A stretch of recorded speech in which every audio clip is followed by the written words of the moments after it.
I've been living with androgenic alopecia since I was 14, and that was over 30 years ago. I've been experiencing and dealing with thinning hair and hair loss all through my 20s, 30s and 40s, and now into my 50s. I'm losing all my hair at the top of my scalp, but what is the rest of my hair is actually, if you have a look, it is quite thick at the back. I caught COVID last year, at the end of last year, September, and subsequently, maybe a month and a half or 2 months later, I started to experience just a ton of excessive hair shedding. It's very alarming. When something like that happens, it can be extremely alarming. I was recently diagnosed with androgenic alopecia. I actually started losing hair when I was a teenager. It wasn't so bad until a few years ago when I decided to get off of birth control. I think within 6 months of that decision, I started to see a lot more hair fall out. It really scared me.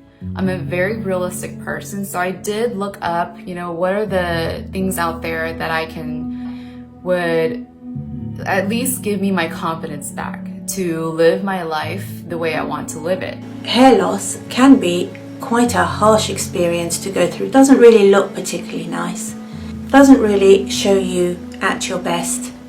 I hope that I've been able to illustrate to you the true value of a topper.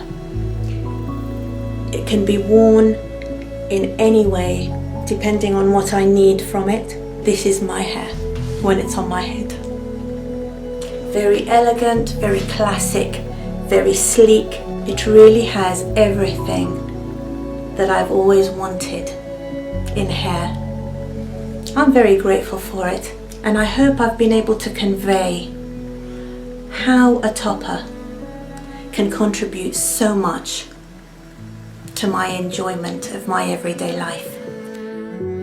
It can be a very scary experience to go through something like that. I know firsthand what that feels like. The sooner you can get comfortable with wearing alternative hair, like hair toppers, the sooner you can start to feel a lot better. You'll be in a much better mental place. Your heart will be in a much better place. It's so worth it to invest in your own health as early as possible. Because you open up all the clips like this, and I'm going to position mine a little bit further back, and then you just kind of want to take the little combs and scoop under like this, and then just push on either side and snap them on. Again, just take the combs and scoop and then snap. Okay, so this is me having just literally plopped it on my head. What? This looks so real. Oh my gosh. This looks so real and so natural. This actually looks like my hair. I have been wearing hair toppers for about a year now, and typically I wear brown hair toppers that match my hair color. I really wanted to try something a little bit different. Can you wear a topper that does not match your bio hair? And the answer is absolutely yes. You only call me on the weekends when you're out and about, only chasing highs. You need me. He brings me flowers on a Tuesday. He gives me good loving, something that I never thought existed. I know what I need.